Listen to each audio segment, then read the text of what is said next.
Sebelum saya sampaikan tentang kebahagiaan, kegembiraan menjelang 17 Agustus, hari kemerdekaan kita, perkenankan saya kepada seluruh umat beragama di Indonesia atau aliran kepercayaan dimanapun berada, saya sampaikan Assalamualaikum warahmatullahi wabarakatuh.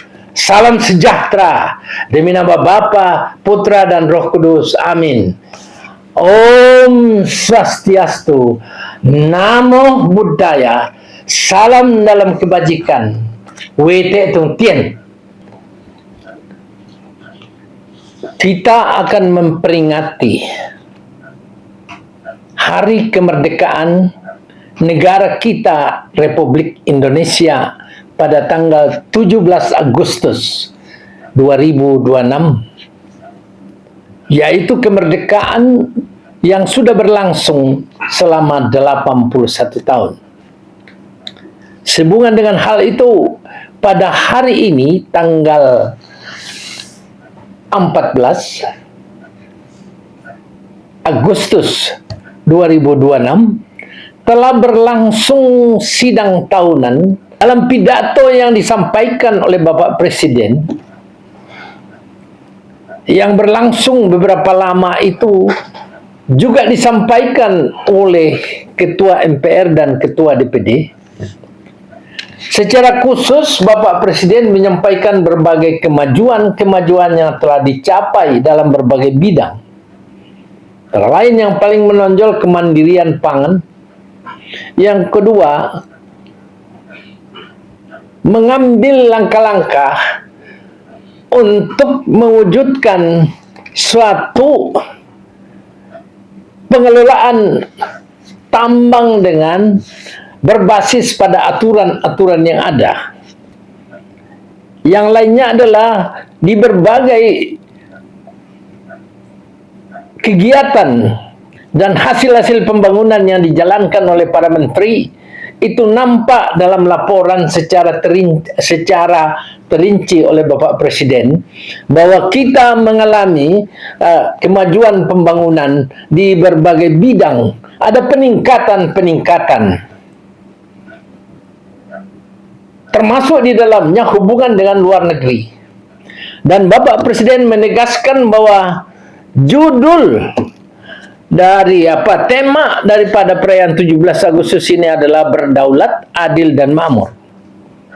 Kita bebas mengelola sumber daya alam kita, bebas mengelola aset kita, bebas melakukan langkah-langkah yang dipandang baik buat kesejahteraan masyarakat. Bebas dalam pemerintahan, menjalankan pemerintahan. Rakyat juga bebas untuk melakukan tugas, hak, dan kewajibannya. Dan kebebasan itu juga menandakan bahwa kita menolak kedaulatan itu, kita menolak campur tangan asing dalam mengambil berbagai keputusan atau langkah-langkah di lingkungan pemerintahan yang kaitannya dengan kesejahteraan rakyat. Oleh sebab itu Bapak Presiden selalu menegaskan bahwa negara kita menganut negara non-blok. Kita tidak berpihak ke kekuatan manapun, tetapi kita sangat mendambakan perdamaian. Nah, oleh sebab itu politik luar negeri kita bebas berhubungan dengan semua pihak tanpa kecuali atas dasar saling menghormati, kemudian tidak campur tangan urusan dalam negeri masing-masing, dan saling menguntungkan. Semua Presiden Republik Indonesia telah mengambil satu kebijakan berdasarkan eranya sendiri, dan dari 8 periode presiden saya melihat bahwa apa yang diambil, kebijakan program pembangunan yang dijalankan semua presiden itu memang mengalami hal-hal yang menggembirakan, tapi tidak terlepas dari hal-hal juga yang masih memerlukan perbaikan, penyempurnaan dalam kaitan supaya menuju masyarakat adil dan makmur itu. Jadi termasuk di dalamnya Bapak Presiden sendiri mengemukakan bahwa saya tidak bicara sudah selesai. Ya, saya mulai menyelesaikan ini. Jadi belum bicara selesai. Tidak akan pernah selesai yang namanya bagaimana berjuang buat mensejahterakan rakyat.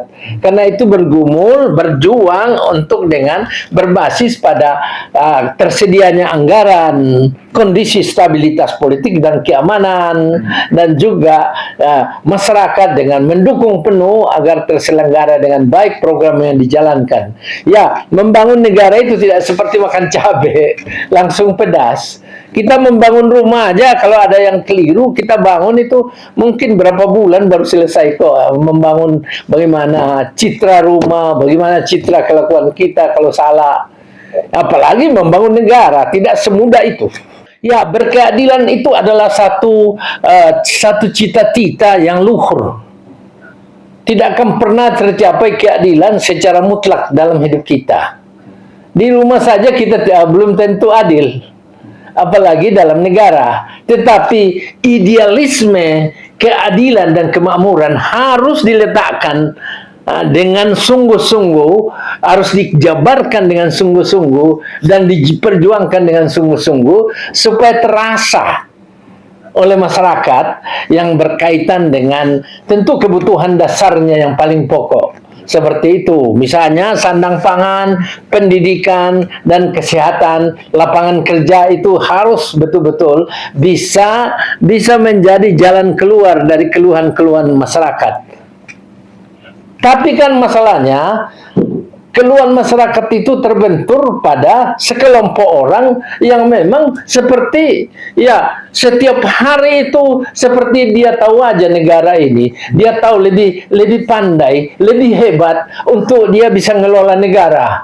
Nah, dia pokoknya tiap hari itu bagaimana citra pemerintah itu terburuk, bagaimana citra presiden itu tidak beres, semua tidak beres. Padahal yang berbicara ini belum tentu bisa dipakai pemerintah, karena pemerintah itu sudah memiliki cara-cara menangani masalah dengan berbasis bahwa dia harus tetap berjalan dalam undang-undang dasar, undang-undang, dan termasuk di dalamnya harus ada dukungan politik baru bisa berjalan.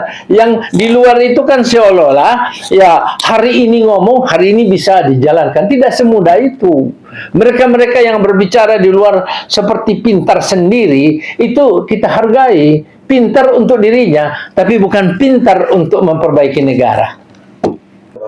Ya, survei itu adalah kita hargailah orang yang melakukan survei supaya memperoleh penghasilan. Ya, kita hargai semua. Tetapi survei, metodologi penelitian survei itu kan keterwakilan berapa persen dari jumlah penduduk yang memberikan pendapat. Kalau hanya 1.500 sudah mengambil kesimpulan, hanya random sampling seperti itu, ambil beberapa, ya itu kan tidak mewakili sebetulnya. Mewakili komunitas itu sendiri, sehingga saya hanya menyatakan bahwa saya menghormati para surveyor itu, tetapi jangan memberikan citra pada rakyat bahwa sudah begini jatuhnya citra presiden. Jangan itu jangan. Para surveyor, para peneliti itu boleh pintar sendiri, tapi jangan membawa risiko-risiko citra daripada pemimpin negara ataupun pembangunan itu seperti dijalankan sudah busuk semua. Tidak. Banyak hal yang sudah berkembang, tetapi sebetulnya semua kan tidak bisa masyarakat lihat. Tapi kalau dirasakan rakyat ada kekurangan, saya kira inti persoalan selama ini kalau saya lihat adalah tidak berfungsinya mekanisme penyelenggaraan pemerintahan dan pemberdayaan di daerah melalui gubernur, bupati, wali kota. Undang-undang menyatakan, Undang-Undang 32 2004 menyatakan tentang pemerintahan daerah, tugas wewenang pemerintah daerah, bupati, wali kota, gubernur adalah mensejahterakan rakyatnya, melaksanakan undang-undang dasar, menjalankan undang-undang secara murni dan konsekuen, menjaga ketertiban dan keamanan tertib di wilayahnya. Nah, kalau dia tidak bisa meningkatkan kesejahteraan, apa masalah? Masalah kekurangan uang. Iya betul, karena memang otonomi daerah dibentuk itu itu tidak memiliki kelayakan ekonomi. Syarat untuk membentuk otonomi daerah, kemandirian itu adalah kelayakan politik, ribut karena diperlakukan tidak adil. Tapi yang kedua selalu diabaikan oleh para politisi dan Kementerian Dalam Negeri, kelayakan ekonomi.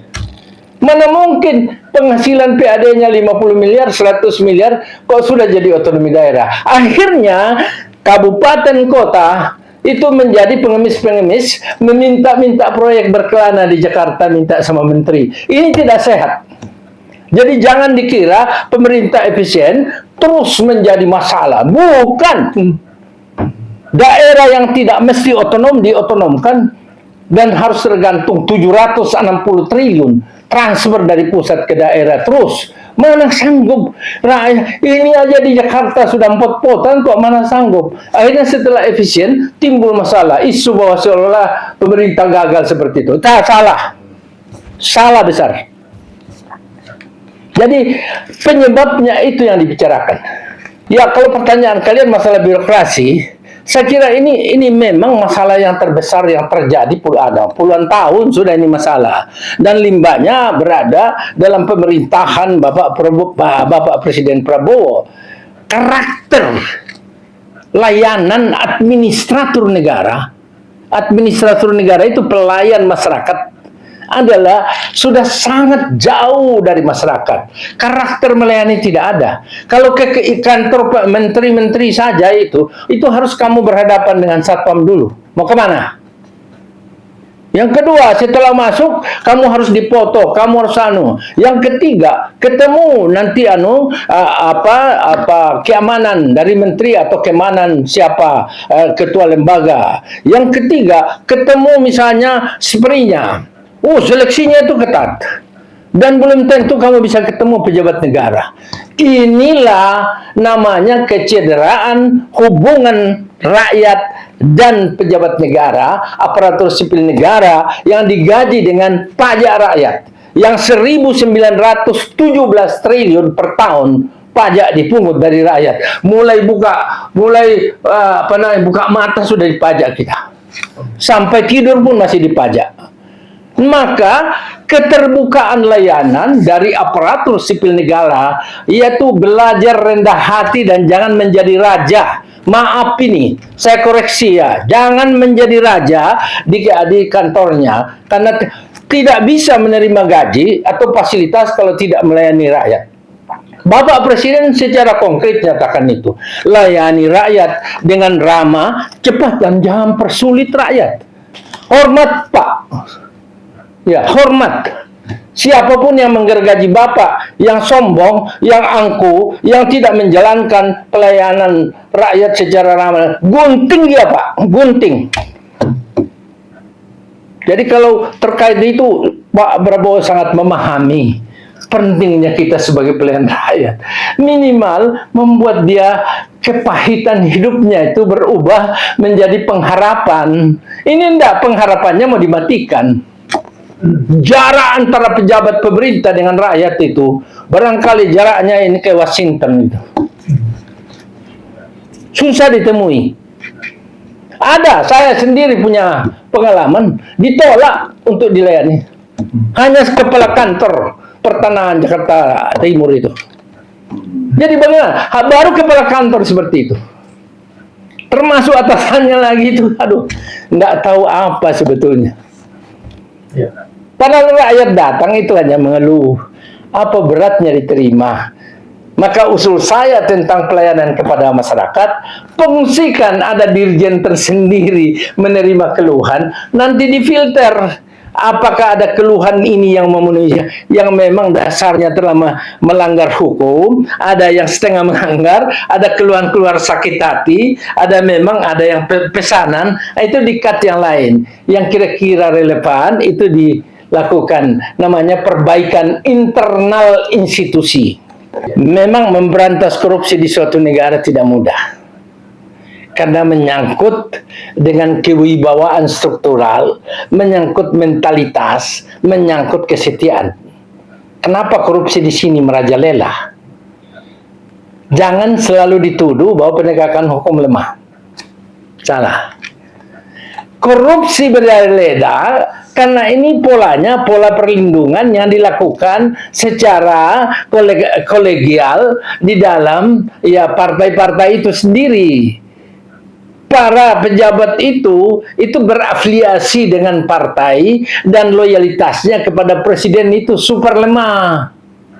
Jadi lebih loyal pada partai daripada kepada presiden. Padahal presiden itu kepala negara, kepala pemerintahan dipilih secara konstitusional dan siapapun di bawah harus tunduk dan taat pada aturan dan kebijakannya. Tapi ini tidak. Itu yang menyebabkan di Indonesia korupsi. Ya, saya korupsi, dia mau tindak saya, sorry ya, saya lapor di sana. Nanti di sana kasih tahu sebaiknya janganlah. Itu anak buah kami katanya. Ya, lindung melindungi. Nah kalau lindung melindungi, terus mau menjadi apa negara ini? Terlihat kan, merajalela. Belum lagi kalau you punya uang. Kalau punya uang seharusnya jangan melawan pemerintah. Jangan tidak bayar pajak. Ya, bayar pajak. Tapi kalau sudah punya uang, ya semua pun apa dihalalkan. Saya tahu siapa-siapa yang ngemplang BLBI, yang ambil KLBI yang 650 triliun itu, yang 145 BLBI, KLBI yang 650 triliun. Saya tahu semua ada berkasnya kok. 9899 tahun 2000 ada. Tapi sombongnya pemerintah pun mau dilawan supaya tidak dilakukan tindakan hukum, dia masuk ke partai politik. Dari sana dia gertak-gertak. Yang mana bisa hidup negara kalau begitu? Namanya ketaatan warga negara terhadap hukum itu super lemah. Jangan tuduh aja penegak hukum. Penegak hukum itu tinggal komando dari Bapak Presiden. Kalau tidak ganti aja bosnya. Iya kan? Tapi rakyat juga harus mulai sadar bahwa ternyata ada jarak. Kita dibuat sedemikian rupa supaya kita tidak mengerti apa namanya pencurian uang negara. Ya, yang sekarang berangkat, ya saya ulangi lagi tuh. Ya kan, ya bilang Pak Ibu Sri Mulyani 160 triliun, tapi setelah 4 bulan Pak Purbaya bilang 9.630 triliun. Lah, 1.500 dari mana Pak Prabowo pakai dalam 4 bulan itu? Gimana sih ini urusan? Nah, apa yang terjadi? Karena ada penggelapan uang negara secara besar-besaran di dalam badan usaha milik negara. Dan itu diputihkan saja. Itu diputihkan. Penyertaan modal negara besar, ratusan triliun. Dikasih lagi bank 200 triliun, nggak tahu apa manfaatnya. Yang dikasih kredit itu tidak jelas, tidak bisa menstimulasi perekonomian rakyat. Seperti itu. Jadi banyak sekali orang yang harus diteladani di negara ini, harus kita hormat kepada dia, karena dia pejabat negara, dia pengusaha besar, tetapi dia sesungguhnya pencoleng besar, koruptor terbesar. Ini yang merusak. Jadi kalau dia korupsi, dia uang tidak beredar, disimpan di bawah tanah, di bunker, di tembok itu, disimpan, dibelikan emas. Dia tidak beredar. Akhirnya apa? Perputaran uang melemah, pasar tidak jalan. Apakah kita harus cetak uang lagi? Kan harus kolateralnya, jaminan emasnya, kan kita diawasi. Ya, ada juga mungkin di negara ini ada percetakan uang selain peruri, itu mungkin perlu diwaspadai. Ya, saya tidak usah sebut, tapi kalau ada perlu diwaspadai lah. Saya dengar dari institusi intelijen sudah mencabut satu perusahaan karena dia mencetak uang. Mungkin masih ada lagi. Saya ulangi, pemberantasan korupsi tidak semudah apa yang dibayangkan. Karena berkaitan dengan jaringan-jaringan mafia koruptor itu berkolaborasi antara pengusaha antara pengusaha dengan pejabat negara, antara pejabat negara dengan pejabat negara, dan yang paling parah, kalau ada intervensi asing masuk, memasukkan pinjaman, tetapi dia sudah kasih sinyal, korupsi aja supaya kalian miskin. Tidak segampang itu, bahwa ada dibuka sekarang ini, itu adalah bagian daripada membahagiakan kita karena ada kemajuan di bidang pemberantasan korupsi. Tapi apakah pemberantasan korupsi di daerah hanya di OTT? Karena OTT sudah bagus, tetapi harusnya dibentuk agen-agen monitoring korupsi di daerah sehingga berjalan. Jadi yang lemah selama ini, baik dari sudut investasi dan lain-lain, mengikut sertakan bupati, wali kota, gubernur itu tidak pernah.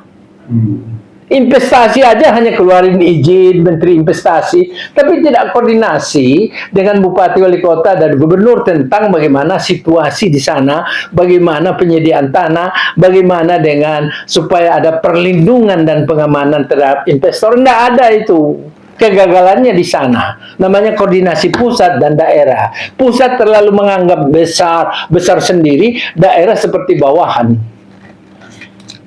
Padahal di daerah itu yang perlu dihidupkan.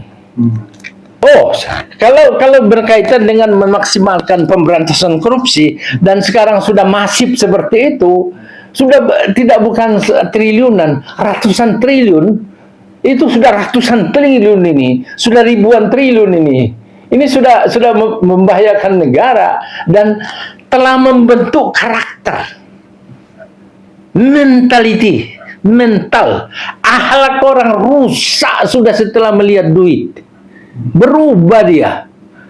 Karena perubahan ini bisa dibayangkan, seorang ayah korupsi sama istrinya, sama anaknya. Nah, seorang pejabat negara kok sama, itu semua bagaimana? Anak aja disuruh korupsi. Mau bagaimana negara? Artinya, kata Kuncharaningrat, ini kita sudah punya mental menerabas, jalan pintas kan, bagaimana kaya. Maka kalau menurut saya dengan cara-cara sekarang, apalagi bisa berdebat, oh itu bukan barang saya, itu bukan uang saya, ada yang punya, selalu itu seperti itu. Dan hebohnya seperti ini, itu bukan saya, itu naik di media. Di luar negeri tidak ada perdebatan di media tentang penyelidikan, tidak ada. Cuma kita di Indonesia, ya beruntung kalian wartawan bisa nanya-nanya, apa sudah sampai di mana penyelidikan, sudah siapa yang ditangkap, sudah. Nggak ada itu. Kalau penyidikan luar negeri, baru tampil setelah sudah masuk di kurung ini orang, ini kesalahannya. Ya, di sini kalian bisa memeriksa. Penyidikannya, polisi, jaksa kalian bisa periksa kembali. Bagaimana wartawan ini? Ini berarti wartawan lebih hebat dari penyidikan. Iya kan? Akhirnya apa? Gara-gara berita sedemikian rupa tahu apa yang dilakukan, ya tidak matang proses perkara. Akhirnya orang bisa menghindar, dia pakailah pengacara di sana. Oh, itu tidak bersalah. Oh, itu kebanggaan korupsi di Indonesia tuh itu seperti medali kok.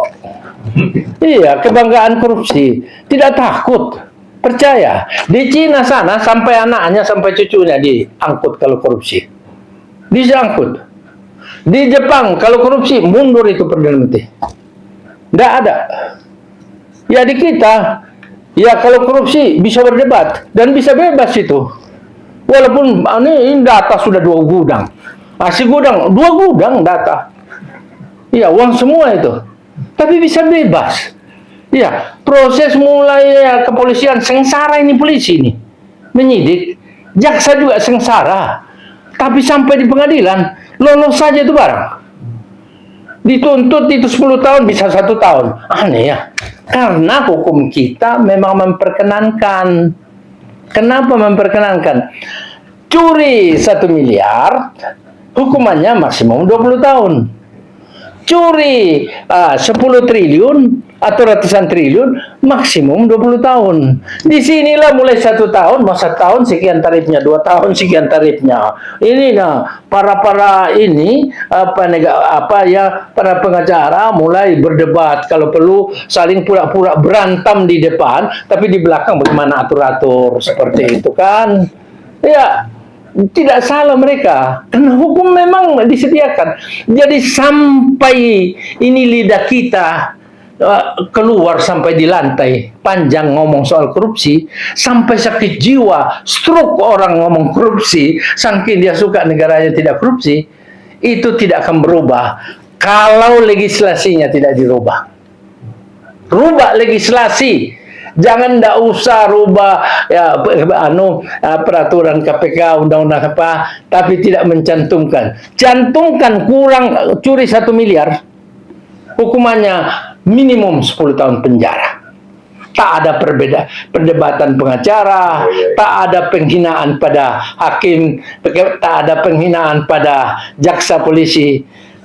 10 miliar 20 tahun penjara. 30 miliar minimum 30 tahun penjara. Selebihnya hukum seumur hidup. Jangan mati dong, hukum seumur hidup. Kita masih ya beragama lah, kasihan kalau dimatiin. Nah, ya walaupun dia matikan banyak orang karena dia korupsi uang rakyat. Ya. Nah, jangan mati. Jadi kalau ini dirubah itu, saya gantung diri kalau tidak efektif. Saya gantung diri kalau undang-undang dirubah minimum 10 tahun, minimum. Saya gantung diri, gantung saya kalau tidak berubah. Yang kedua, di sini kan mau perampasan aset. Dari mana cerita mau disahkan? Coba sahkan. Kalau harta saya mau dirampas, saya kasih anak saya. Ya atas nama kamu, atas nama kamu. Setelah dirampas, mau rampas angin apa? Enggak bisa. Hukum kita melindungi aset orang pribadi dengan pribadi. Enggak bisa. Nah, belum lagi kalau rampas aset, tetap dirampas sudah. Izin tambang orang dirampas, izin perkebunan dirampas. Lah terus siapa lagi? Nanti dikorupsi lagi yang mengelolanya. Ya, nah, bukti kan begitu. BUMN aja dikasih kepercayaan malah gelapkan semua tuh duit. Ya, semua. Jadi bukannya untung BUMN, ya seperti yang dikatakan oleh seseorang, ya seluruh BUMN itu. Saya tahu kok, buku surat-surat mengenai penyertaan modal negara ke dalam seluruh BUMN ada pada saya tahu itu. Jadi jangan begitu. Jangan terus-menerus mencuri uang negara, mencuri jam tugas, sampai hampir 10 lebih di BUMN di penjara. Apa untung itu? Ya kan? Jadi jangan dirubah sesuatu keadaan. Saya bangga bahwa Bapak Presiden berusaha ke arah perbaikan. Saya hormat kepada Bapak Presiden itu. Dari uraian yang dia lakukan, itu tidak tinggi hati tadi. Dia uraikan apa yang dicapai, dan dia katakan, kalau ditanya apakah saya sudah bagus, belum katanya. Ini baru begini. Itu pernyataan rendah hati, bahwa dia sedang berjuang, dia mulai selesaikan. Tidak gampang. Di dalam istana aja rapat, baru keluar sudah ada yang gergaji tuh kebijakannya. Sudah ada. Tetapi di institusi ini, alat presiden itu mesti ada, namanya invisible hand yang dilakukan presiden untuk memonitoring orang-orang ini. Jangan di depan, siap Bapak Presiden, siap. Tapi nyatanya dalam perilakunya hanya bergantung pada laporan statistik. Tampil televisi, ini bagus. Di antara itu banyak juga yang bagus, percaya. Tapi racun-racun yang mempengaruhi keberhasilan ini banyak juga gitu kan. Nah, ini yang mesti ditata. Dan Bapak Presiden bilang, saya belum selesai menyelesaikan tugas saya. Saya bersumpah dulu di tempat yang sama itu di MPR, gedung MPR, dan di sini saya bersumpah saya akan tetap melaksanakan tugas saya dengan baik. Saya juga baru sadar diri, baru tahu bahwa ternyata sejumlah daerah itu tidak cukup makan anak-anak kita. Maka dilakukanlah hal ini, satu proyek strategis yang bisa menjangkau sehingga untuk persiapkan anak-anak 30 tahun kemudian dia sudah bisa jadi orang lah. Ya artinya dengan tulang aja dia karena kurang gizi seperti itu. Jadi saya memahami wah ini proyek bagus. Tapi kalau bilang banyak sekali orang yang apatis terhadap itu, ya bisa dipahami. Karena ada penyelewengan, ada korupsi, ada yang penyelenggaraan tidak higienis, tidak sehat. Ya bisa dipahami, boleh saja kan itu bagian dari koreksi. Tetapi ingat, selama ini Bapak Presiden dipaksa untuk membatalkan MBG itu. Saya ingatkan betul-betul bahwa itu tidak akan bisa dibatalkan oleh Bapak Presiden karena sudah masuk dalam undang-undang. Jadi MBG itu, program MBG itu sudah masuk undang-undang. Undang-undang di mana undang-undang itu yang bisa membatalkan adalah DPR RI. Kalau Bapak Presiden keliru sampai-sampai dia batalkan, inilah pintu masuk untuk memberhentikan Presiden, impeachment. Karena beberapa hal yang mendasari Bapak Presiden bisa diberhentikan: melanggar sumpah jabatan, yang kedua tidak melaksanakan undang-undang dasar, tidak melaksanakan undang-undang secara murni dan konsekuen, melakukan tindak pidana korupsi dan tindak pidana berat lainnya. Jadi ada 5 itu yang bisa. Nah, kalau tidak melaksanakan undang-undang secara murni dan konsekuen, dia bisa langsung berhentikan. Karena putra yang bisa memberhentikan MBG, kalau ada yang dengarkan YouTube ini, pahami bahwa Bapak Presiden itu jangan paksa untuk memberhentikan. Jangan cemplungkan Bapak Presiden. Jangan-jangan rencana buat memberhentikan. Kita dengan gembira, bahagia, bahkan bangga, salut kepada pemerintah dan dengan seluruh aparatur sipil negara yang bekerja dengan tulus dan ikhlas bagi bangsa dan negara, mulai dari ketua MPR dan seluruh anggota, ketua DPD dan seluruh anggota, seluruh DPR dan seluruh anggota, serta Bapak Presiden, Menteri, Bupati, Wali Kota dan Gubernur yang telah bekerja dengan tulus ikhlas di hadapan manusia dan Allah Subhanahu wa taala. Saya menyampaikan terima kasih Pak atas keringat yang Bapak sudah berikan, terutama kepada Bapak Presiden. Penghargaan saya selalu ada untuk 9 periode Presiden. Saya tidak ingin, ada pesan saya bahwa tolong jangan dibenturkan baik Presiden, antara Presiden, mantan Presiden, ataupun dengan Presiden. Enggak usahlah dikorek-korek kelemahannya. Jangan justru masyarakat mengorek kelemahan, adalah ini, sengaja mencerai-beraikan rakyat hanya untuk menciptakan kerusuhan seperti itu. Mari pelihara kerukunan. Yang lalu sudahlah. Kita memang ada kekurangan.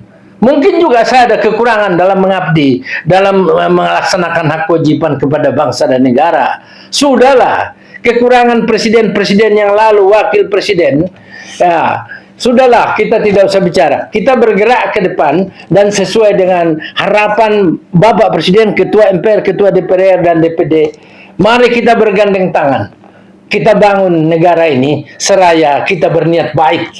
Tujuan supaya bisa adil dan makmur negara ini. Segala kekurangan kita perbaiki bersama. Tapi yang penting di bawah pemerintahan Bapak Presiden, kita doakan supaya selalu sehat walafiat, selalu dalam lindungan Allah Subhanahu wa taala, selalu juga diberikan kecerahan hati, kebersihan hati untuk menjalankan pemerintahan sebagai kepala negara dengan baik. Dan kepada semuanya kita doakan supaya selalu sehat. Terakhir saya sampaikan, selamat merayakan hari ulang tahun kemerdekaan Republik Indonesia, negara kita yang kita cintai ini. Dirgahayu Republik Indonesia ke-81. Mari kita berdaulat, adil dan makmur. Billahi taufiq wal hidayah. Assalamualaikum warahmatullahi wabarakatuh. Tuhan memberkati demi nama Bapa, Putra, dan Roh Kudus. Om Santi Santi Santi Om. Namo Buddhaya. Salam dalam kebajikan. Wete Tungtien.